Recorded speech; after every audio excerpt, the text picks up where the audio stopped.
Je suis candidat à la présidence de la République. C'est au campus des métiers et de l'entreprise qu'Emmanuel Macron a choisi d'annoncer sa candidature. D'entrée, l'ancien ministre de l'économie s'affranchit d'un système politique qu'il juge obsolète. J'ai vu de l'intérieur la vacuité de notre système politique, qui empêche les majorités d'idées au motif qu'elles fragilisent les appareils, les partis traditionnels, les intérêts acquis, qui ne poursuit plus, au fond, l'intérêt général, mais son propre intérêt. Sa volonté première, redonner aux Français une réelle capacité de choix. Je veux une France entreprenante, où chacun choisit sa vie, où chacun peut vivre de son travail. Et une France qui considère les plus faibles. Attaqué de toutes parts, l'intrigant candidat qualifié d'antisystème se doit à présent d'être rassembleur.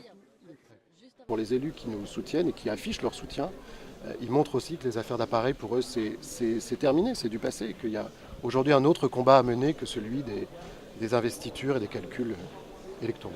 Énorme travail.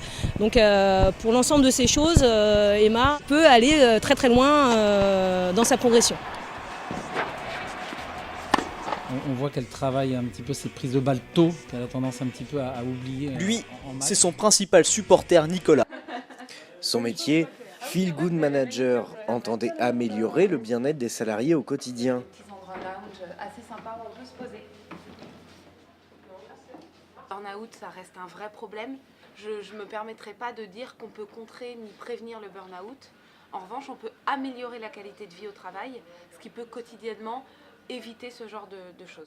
Si les sceptiques étaient nombreux à son arrivée, rares sont les salariés à ne pas être passés par la Fun Room. Moi, ça me fait un bien fou, déjà. Et c'est un moteur pour moi, en tout cas, ça fait beaucoup baisser le stress. Non, mais c'est important parfois de participer parce que ça crée de la proximité avec les gens et on apprend aussi à les connaître comme ça. Alors de la décompression ou prosaïquement un désir de productivité, libre à chacun de profiter de ce nouveau métier. Faut que j'en mette un au moins. Après une journée bien remplie, les plus jeunes quittent la piste. Et à 17h30,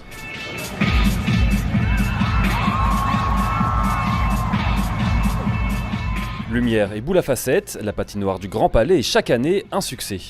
Les gens ont répondu présent et continuent de répondre présent. Nous attendons en fait, comme l'année dernière, à peu près 300 000 visiteurs.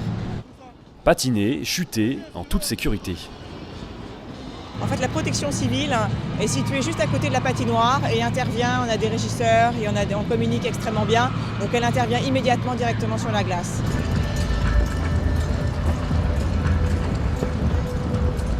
Et pour les plus fêtards, l'événement continue jusqu'à 2h du matin. Musique, lumière et chute à volonté.